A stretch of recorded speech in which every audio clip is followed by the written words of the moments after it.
Pues las artes marciales son, pues,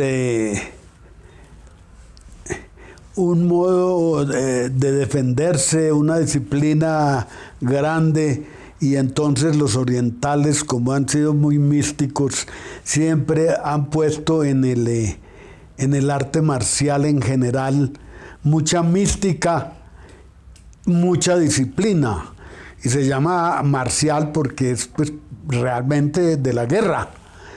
La historia pues es que para que la gente pudiera defenderse, desde los monjes del Shaolin, y decían, defenderse de los ataques, entonces ellos no usaban armas y poder defenderse, entonces empezaron a estudiar todas esas formas de defensas y ataques con manos y pies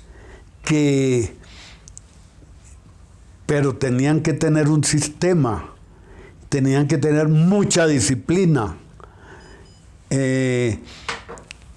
Entonces, pues el arte marcial nació digamos, en parte la gente sin armas que quería por lo menos defenderse, ¿sí? Y la mística de las artes marciales, la mística de los orientales en todas las artes marciales, por eso en muchos hay mucha filosofía del budismo, el budismo zen, ¿sí? Y lo más importante, pues, que uno ve es la paciencia, la repetición, la disciplina. Por ejemplo, cuando entramos con el maestro Lee, pues es muy interesante, pues, bueno, uno que no había sido militar, pero es decir, la formación es de acuerdo al grado, si son del mismo grado, de acuerdo a la edad. Las órdenes son muy precisas, los movimientos y todo. Entonces se empezaron a estudiar todos estos movimientos de las artes marciales, y yo pienso pues que tienen mucho en común, lo repito, las artes chinas, Kung Fu y otras, en Corea, las antiguas, en Japón, con el karate, y son artes con mucha mística y mucha disciplina. Y eso es lo bueno, porque los latinos somos como más desordenados. Y de aquí le he hecho una anécdota. Cuando el maestro Lee llegó a Bogotá, pues empezó a conseguir muchos amigos, y lo mismo que, entre otras cosas, lo mismo que el general Choi, él ofreció, claro que el general Choi difundió el taekwondo a través del ejército. A donde llegaba él tenía su cuestión para demostraciones. Entonces, pero el maestro Lee entonces ofreció sus clases en la escuela militar de cadetes. Entonces él, bueno, tenía muchas amistades, él hacía reportería con Corea. Entonces dice que una de las cosas que más le llamó la atención era que invitaba entonces a sus amigos a la casa a una comida, y que llegaban a las 7 de la noche. Decía a las 7 de la noche, y llegaban a las 8 o a las 9, y nadie se disculpaba.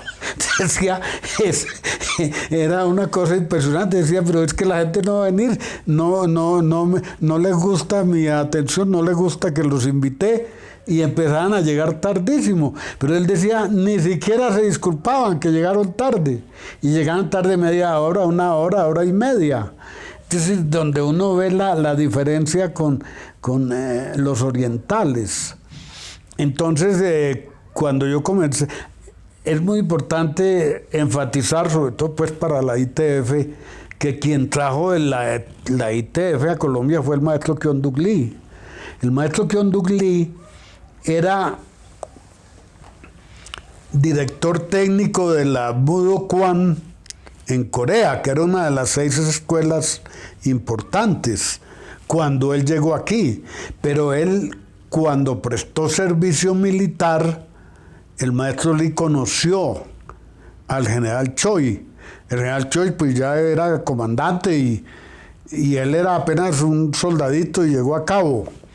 Entonces el general Choi siempre tenía su equipo de taekwondo para demostraciones y para enseñanza.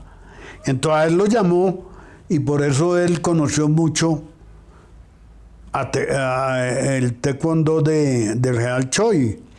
Cuando el maestro Lee llegó a Bogotá, nosotros aprendimos las primeras figuras de la ITF, Chonji Dangun Dosan. En esa época no existía WTF. Nosotros aprendimos los palgués, había como 5. Los palgués eran más de una escuela china. Y nosotros hacíamos Pionan. Había como 5 o 6. Pionan era de la escuela de karate japonesa. Y los famosos Teguk los inventaron después del año 73, cuando fundaron la Federación Mundial. Entonces, cuando vino el maestro Lee en el año 1967, existía ya la palabra taekwondo y estaba recién fundada la ITF en el 66 por el general Choi. Entonces, él nos enseñaba. Y él no decía que era ITF o WTF, no existía nada. Simplemente la